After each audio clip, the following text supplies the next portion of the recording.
નમસ્કાર મિત્રો, સ્વાગત છે તમારું અમારી ચેનલ પર એક નવા વિડીયોમાં। મિત્રો, આજથી નવરાત્રિ પૂર્ણ થાય ત્યાર પહેલા માત્ર તમારે એક ચપટી હળદર ઘરમાં આ જગ્યાએ ફેંકી દેવી। માતા લક્ષ્મીના આશીર્વાદથી તમારી દરેક મનોકામના પૂર્ણ થશે। તમારું ઘર ખુશીઓથી ભરાઈ જશે, કારણ કે આ દિવસો એટલા ખાસ છે, એટલા મહત્વના છે। એવું માનવામાં આવે છે કે કેટલીક વાર મોટી પૂજા અને અનુષ્ઠાન કરવાથી જે મનોકામના પૂર્ણ નથી થતી, તે આ નવરાત્રિની રાત્રે આ ઉપાય કરવાથી પૂર્ણ થાય છે। અને આ એક ચપટી હળદરનો ઉપાય ઘણા લોકોએ કર્યો છે અને તેમને આ ઉપાય કરવાથી ચોક્કસ પરિણામ પણ મળ્યું છે। તો નવરાત્રિ પૂરી થાય તે પહેલાં જો હળદરનો ઉપાય કરવામાં આવે છે તો તે જીવનમાં અદ્ભુત બદલાવ લાવી શકે છે। જો તમે પણ નવરાત્રિનો કોઈ પણ રાત્રે આ ઉપાય કરવા માંગતા હોય તો પહેલા ઉપાયને સારી રીતે સમજી લેજો, સાંભળો અને પછી આ ઉપાયને કરો। મિત્રો, આ ઉપાય કરવાથી તમને ચોક્કસ પરિણામ મળશે। એ ઉપાય વિશે જાણીએ તે પહેલાં કમેન્ટ બોક્સમાં જય માતાજી અને તમારા કુળદેવીનું નામ જરૂરથી લખી દેજો। સાથે જ આ વિડીયોને લાઇક કરી ચેનલને પણ જરૂરથી સબસ્ક્રાઈબ કરો। તો ચાલો હવે જાણીએ આ ઉપાય કેવી રીતે કરવો, ક્યારે કરવો, એટલે કે રાત્રે કયા સમયે કરવાનો છે, ઘરમાં કઈ જગ્યાએ કરવાનો છે અને આ ઉપાય કરતી વખતે તમારે કઈ બાબતોનું ધ્યાન રાખવું તે અંગેની તમામ માહિતી આપીશું। તો ચાલો હવે જાણીએ કે આ એક ચપટી હળદરનો ઉપાય રાત્રે કયા સમયે કરવાનો છે। પરંતુ મિત્રો, તે પહેલાં એ જાણી લઈએ કે આ ઉપાય કોને કરવો।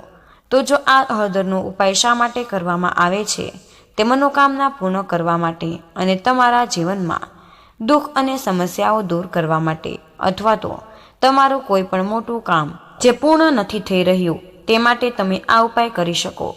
તમે તમારી કોઈ પણ પ્રકારની મનોકામના પૂર્ણ કરવા માટે આ ઉપાય કરી શકો છો। તો મિત્રો, આ ઉપાય તે વ્યક્તિ કરી શકે છે જે માતા નવદુર્ગા પાસેથી કોઈ પણ પ્રકારની ઈચ્છા પૂર્ણ કરાવવા માંગે છે।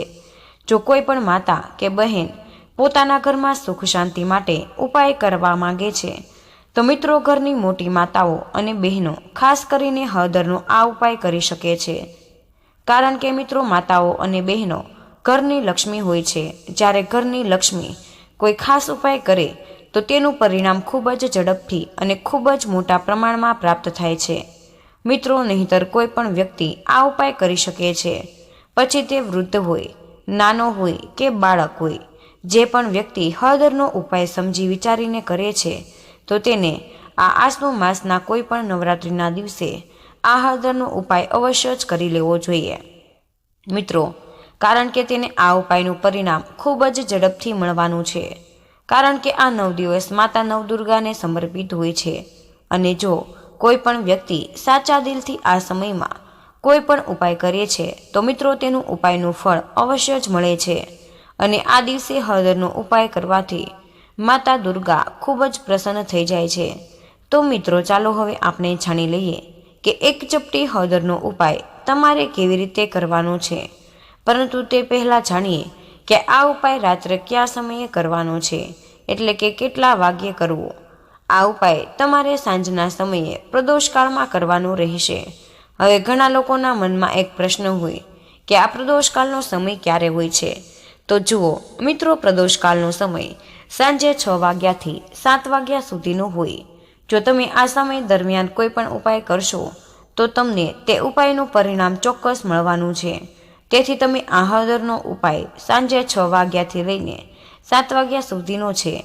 તો હજુ પણ ઘણા લોકોને આ પ્રશ્ન ચોક્કસ થતો હોય છે કે અમે નોકરી ધંધે જઈએ છીએ, જેથી અમારે આવવામાં થોડું મોડું થઈ જાય, તો હવે શું કરવું। તો જુઓ મિત્રો, એ લોકોએ પણ ચિંતા કરવાની કોઈ જ જરૂર નથી। જો તમે પણ આ ઉપાય પ્રદોષકાળ દરમિયાન નથી કરી રહ્યા તો તમને ઘરે આવવામાં થોડું ઘણું મોડું થાય છે, સાંજે 7 વાગ્યા સુધી પહોંચી નથી શકતા, તો મિત્રો તમે આ ઉપાય પણ રાત્રે 7 વાગ્યાથી લઈને રાત્રે 12 વાગ્યા સુધીમાં કરી શકો છો। કારણ કે આ દિવસ નવલા નોરતાનો દિવસ છે અને આ દિવસ ખૂબ જ મહત્વપૂર્ણ થવાનો છે। આવા દિવસો આખા વર્ષમાં માત્ર એક જ વખત આવે છે। તેથી જ્યારે પણ તમને સમય મળે ત્યારે તમારે આ ઉપાય કરી શકો છો। કોઈ પણ નોરતાની રાત્રે આ ઉપાય તમે સમય મર્યાદામાં કરવાનો પ્રયાસ કરો। પરંતુ જો કોઈ પણ કારણસર તમે તે નથી કરી શકતા તો તમે તેને થોડું મોડું પણ કરી શકો છો. તેમાં કોઈ જ સમસ્યા નથી. તમને તમારા ઉપાયના પરિણામો ચોક્કસ મળવાના છે, કારણ કે નવરાત્રિના દિવસે ખાસ કરીને માતા દુર્ગાની આરાધના કરવામાં આવે છે અને હાલમાં આસો મહિનાની નવરાત્રિનો સમય ચાલી રહ્યો છે. તો સમજી લો કે માતા દુર્ગાના આશીર્વાદથી તમારા જીવનમાં સુખ સમૃદ્ધિ આવશે. તમારા જીવનની તમામ સમસ્યાઓ દૂર થશે.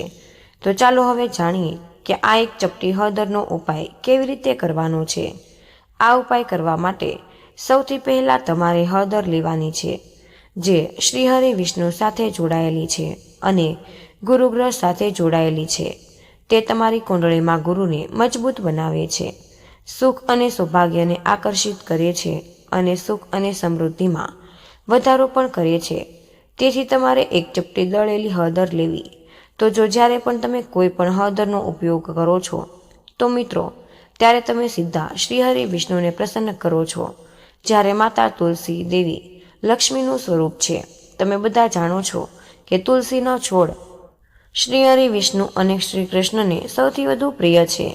હરિવિષ્ણુ ભગવાન તુલસી માતા વિના અધૂરા છે અને માતા તુલસી શ્રીહરિ વિષ્ણુ વગર અધૂરા છે. તો મિત્રો હવે તમારે આ હળદરને જે પણ કુંડામાં તુલસીનો છોડ વાવેલો હોય તેમાં ધીમે ધીમે હળદર નાખવી અને ઓમ નમો ભગવતે વાસુદેવાય નમઃ મંત્રનો જાપ કરવાનો છે.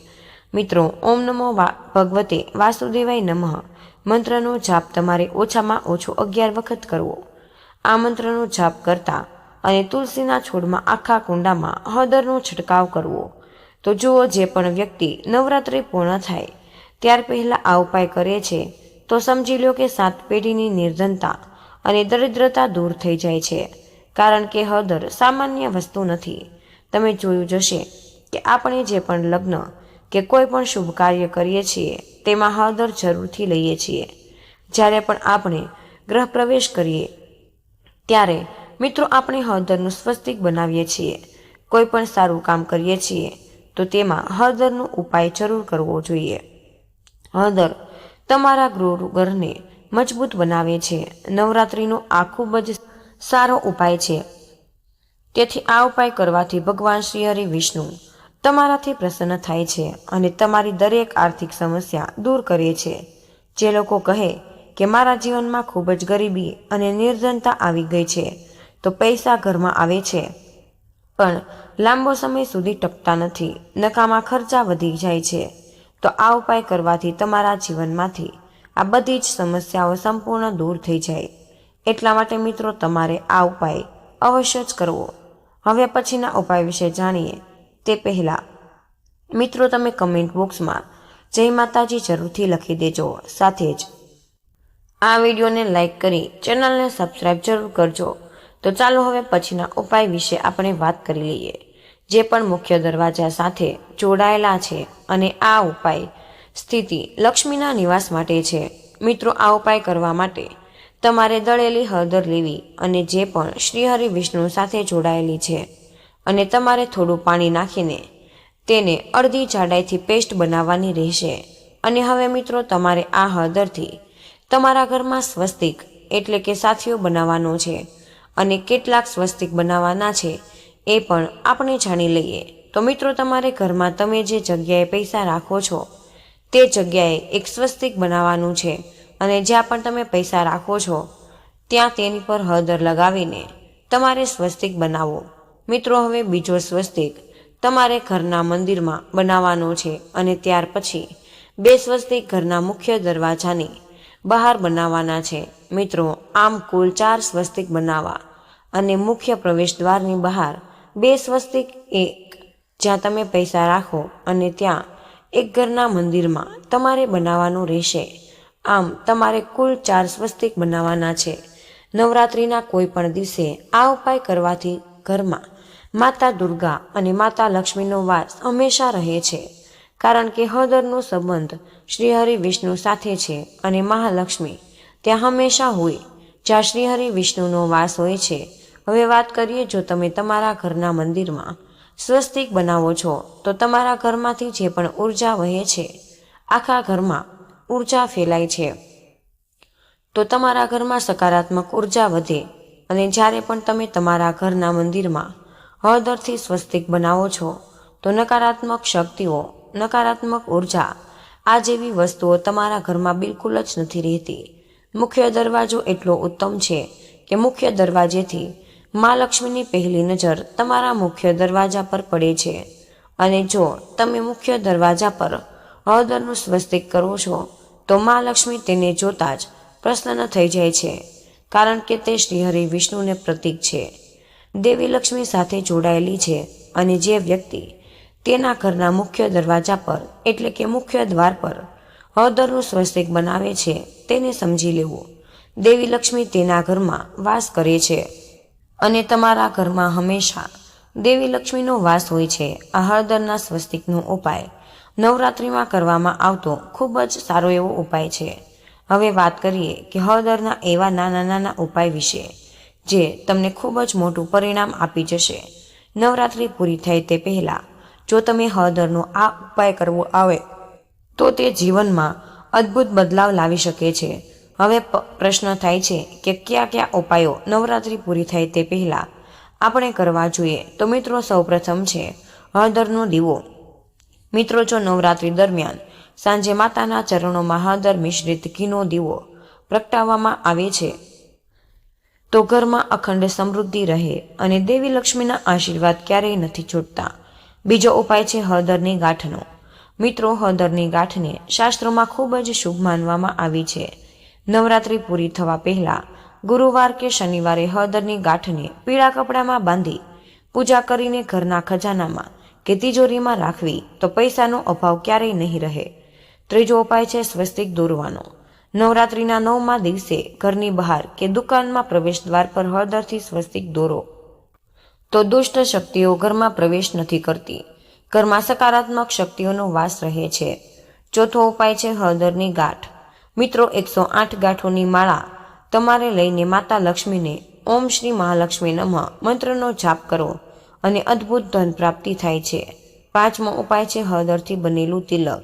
રોજે સ્નાન કર્યા પછી ચંદન અને હળદરનું તિલક લગાવો તો તમારો ચહેરો તેજસ્વી બની જાય અને નકારાત્મક ઉર્જા તમારા નજીક નથી આવતી. છઠ્ઠો ઉપાય છે કુંભ પર હળદર ચડાવવાનો. નવરાત્રી દરમિયાન ઘરમાં કુંભ સ્થાપિત થાય. જો તે કુંભ પર હળદર ચડાવી પૂજા કરવામાં આવે છે તો ઘરમાં દેવી શક્તિનો અખંડ વાસ થાય. સાતમો ઉપાય છે લગ્નમાં અવરોધો.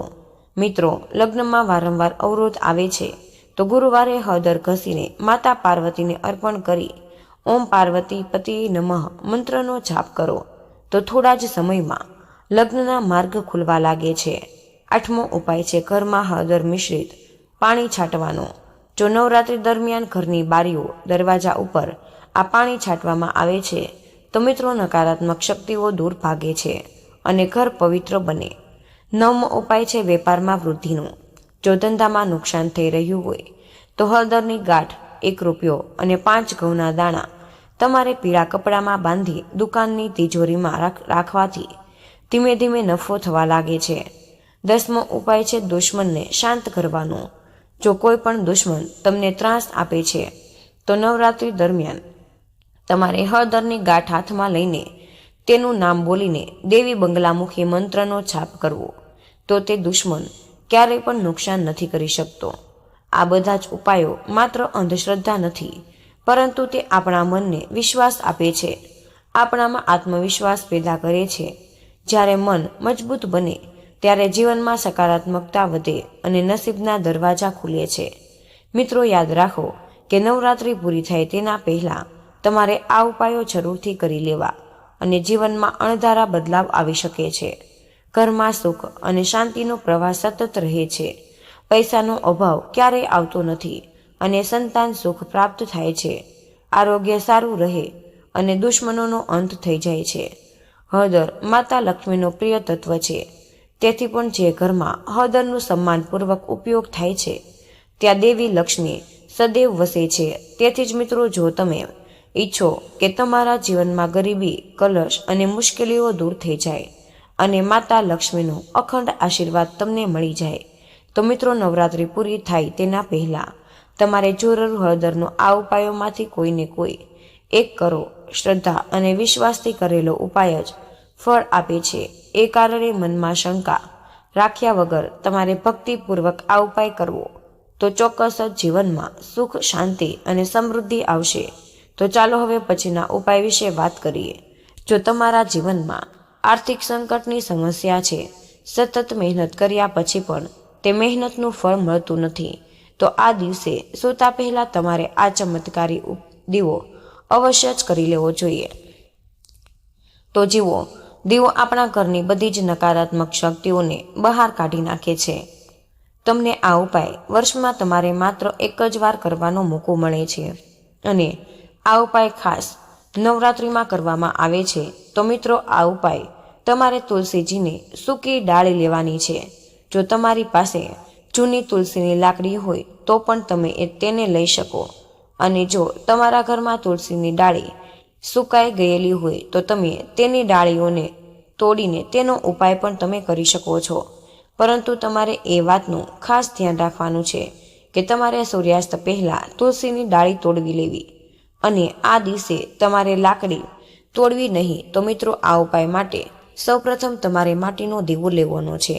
જો તમે ઈચ્છો તો તમે ઘરે લોટનો દીવો પણ લઈ શકો છો, કારણ કે લોટનો દીવો તમામ દેવાઓમાં શ્રેષ્ઠ માનવામાં આવે છે. તમારે મિત્રો આ દીવાની અંદર શુદ્ધ ઘીનો દીવો ઉપયોગ કરવો અને દીવાની અંદર લીધેલું તુલસીજીનું લાકડું તમારે રાખવું પડશે. અને જે પણ આ તુલસીજીનું લાકડું છે એ તમારે તેની ચારે બાજુ સારી રીતે ઘી લગાવવાનું છે. અને જો તમે આ ઉપાય કરો છો તો તમારે લાકડું ખૂબ જ ઝડપથી બળી જાય છે. તો મિત્રો, તેના માટે આપણે એક કાર્ય કરવું પડે. તમારે થોડું રૂ લેવું અને લીધેલા રૂની તુલસીના લાકડાની આસપાસ તેને સારી રીતે લપેટી લેવું. તુલસીજીની ડાળી પર રૂ વીંટ્યા પછી તમારે તેને ઘીમાં સંપૂર્ણ બોળી દેવું. તમારે તેનો ઉપયોગ વાટ તરીકે કરવો અને તમારે આ દીવો ક્યાં પ્રગટાવો તો તમારે ભગવાન વિષ્ણુની સામે અથવા તો ભગવાન શ્રીરામની સામે, ભગવાન કૃષ્ણ જે પણ ભગવાન વિષ્ણુના અવતાર હોય તેની સામે પ્રગટાવો, અથવા તો તમે માતા તુલસીની સામે પણ આ દીવો પ્રગટાવી શકો છો. જે કોઈ પણ તુલસીજીને લાકડીમાંથી આ દીપદાન કરે તેના જીવનમાં ક્યારેય કોઈ આર્થિક સમસ્યાનો સામનો નથી કરવો પડતો. તે વર્ષમાં માત્ર એક જ વાર આ સમય આવે છે. આ ઉપાય કરવાથી તમારી દરેક મનોકામના ચોક્કસ પૂર્ણ થાય. રાત્રે સૂતા પહેલા અવશ્ય જ કરવો. મિત્રો, બીજા ઉપાય વિશે જે તમે નવરાત્રિના કોઈ પણ દિવસે કરી શકો. નવરાત્રિમાંથી કોઈ પણ રાત્રિએ ખીર બનાવો અને ચાંદનીમાં રાખો. તેને બીજા દિવસે સવારે સૂર્યોદય પહેલા ખાઈ લો. પ્રસાદ તરીકે બધાને વહેંચો. આમ કરવાથી ચંદ્રદેવની કૃપા તમારા પરિવાર પર હંમેશા રહેશે. નવરાત્રિના દિવસોમાં ગાય માતાને લીલું ઘાસ ખવડાવો. ચાલો હવે જાણીએ આગળના ઉપાય વિશે. મિત્રો, હજુ અધૂરી છે વાત પણ પૂર્ણ થઈ રહી તો તમારે આ ઉપાય અવશ્ય જ કરવો. જાણો કે તુલસીના પાન શ્રીહરિ વિષ્ણુ અને કૃષ્ણને સૌથી વધુ પ્રિય છે. શ્રીહરિ વિષ્ણુ માતા તુલસી વિના અધૂરા છે અને તુલસી માતા ભગવાન શ્રીહરિ વિષ્ણુ અધૂરા છે. હવે શ્રીહરિ વિષ્ણુને પ્રસન્ન કરી તમારી મનોકામના પૂર્ણ કરી શકો, કારણ કે જો શ્રીહરિ વિષ્ણુ ભગવાન પ્રસન્ન થશે તો તમારી દરેક મનોકામના પૂર્ણ કરશે. હવે તમારે 5 તુલસીના પાન લેવા અને આ 5 પાન શ્રીહરિ વિષ્ણુને તમારે અર્પણ કરવાના છે. તમારા ઘરમાં, મંદિરમાં આ કરવું તમારા માટે વધુ સારું રહેશે. તમારા ઘરમાં શ્રીહરિ વિષ્ણુની મૂર્તિ કે શ્રી કૃષ્ણની મૂર્તિ સામે આ 5 તુલસીના પાન અર્પણ કરવાના છે. હવે તેની સાથે ગોળ વાટની દેશી ઘીનો દીવો તમારે પ્રગટાવો અને ઓમ નમો ભગવતે વાસુદેવાય નમઃ મંત્રનો 11 વાર જાપ કરવો અને પછી તમારે શ્રીહરિ વિષ્ણુને પ્રાર્થના કરવી અને તમારી જે પણ ઈચ્છા હોય તે તમારે કહેવાની છે. જો તમે ઈચ્છો છો તો મિત્રો, તમારા જીવનમાં સુખ, સમૃદ્ધિ આવે અને ઘરમાં ગરીબી અને નિર્ધનતા દૂર થઈ જાય છે.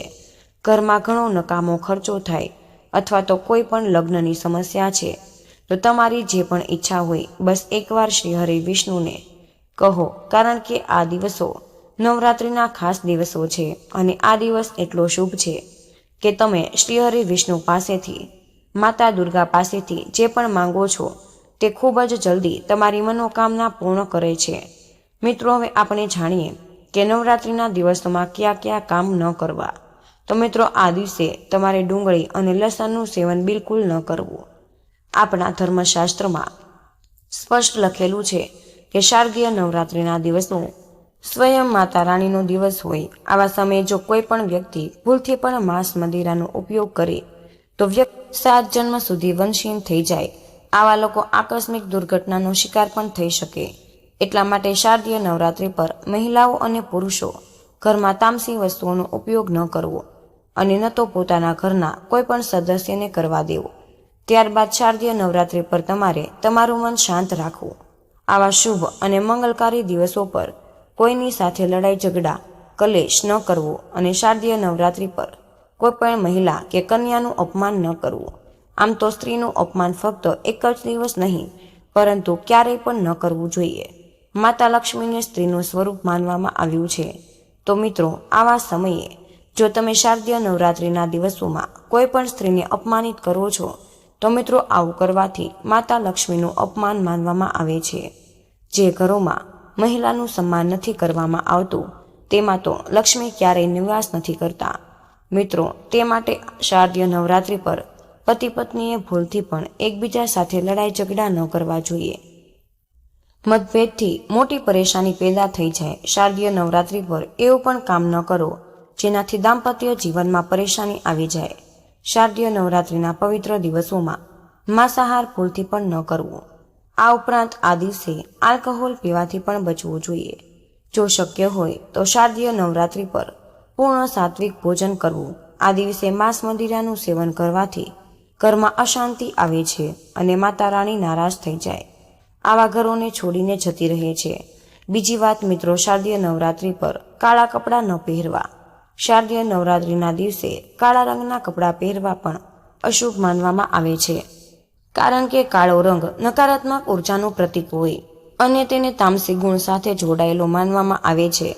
આ દિવસોમાં સાદા પીળા, લીલા કે અન્ય હળવા રંગના કપડાં પહેરવા, કારણ કે આ રંગ સકારાત્મક ઉર્જાને આકર્ષિત કરે છે અને પૂજાની પ્રભાવશીલતા વધારે. માતા રાણીનું ધ્યાન કરવા માટે હળવા અને શુદ્ધ રંગના કપડાં પહેરવા. ત્રીજી વાત, શારદીય નવરાત્રિના દિવસે મોડે સુધી સૂવાનું ટાળવું. શારદીય નવરાત્રિના દિવસે મોડા સુધી સૂવું અને મોડા ઉઠવું એ શુભ માનવામાં આવે છે. આ દિવસ વિશેષ રૂપે જાગરણ અને તપસ્યાના દિવસો છે.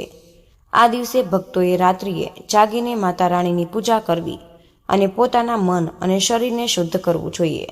મોડા સુધી સૂવાથી શરીરમાં આળસ આવી શકે છે અને પૂજાની સાચી વિધિથી ધ્યાન લાગી શકતું નથી. એટલા માટે આ દિવસે વહેલી સવારે ઉઠીને સ્નાન કરી પૂજાની શરૂઆત કરી દેવી જોઈએ. ચોથી વાત મિત્રો, શારદીય નવરાત્રિ પર વાળ અને નખ કાપવાથી બચવું. શારદીય નવરાત્રિ પર વાળ અને નખ કાપવા પણ અશુભ માનવામાં આવે છે. આ દિવસે પવિત્રતા અને તપસ્યાનો હોય છે અને શરીરને અપવિત્ર કરવું આ દિવસના ઉદ્દેશ્યથી વિપરીત છે. ધર્મશાસ્ત્ર અનુસાર આ દિવસે શરીરના કોઈ પણ અંગની સફાઈ કે કપાઈથી બચવું જોઈએ. આ દિવસ ધ્યાન, સાધના અને માતાની પ્રત્યે નિષ્ઠાનો હોય છે. એટલા માટે તમારે આ દિવસે આ કાર્યથી દૂર રહેવું જોઈએ. તો મિત્રો, આજનો વિડીયો આપણે અહીં જ પૂર્ણ કરીએ છીએ. મિત્રો, તમારો અભિપ્રાય અમને કમેન્ટ બોક્સમાં જરૂર જણાવી દેજો અને તમે કયા શહેરથી જોઈ રહ્યા છો તે પણ લખજો. માહિતી પસંદ આવી હોય તો તમે અમારા વિડીયોને લાઇક, શેર અને સબસ્ક્રાઈબ અવશ્ય જ કરી દેજો. ફરી મળીશું એક નવા વિડીયોમાં. ત્યાં સુધી જ બધાને જય શ્રી કૃષ્ણ, જય માતાજી, ધન્યવાદ.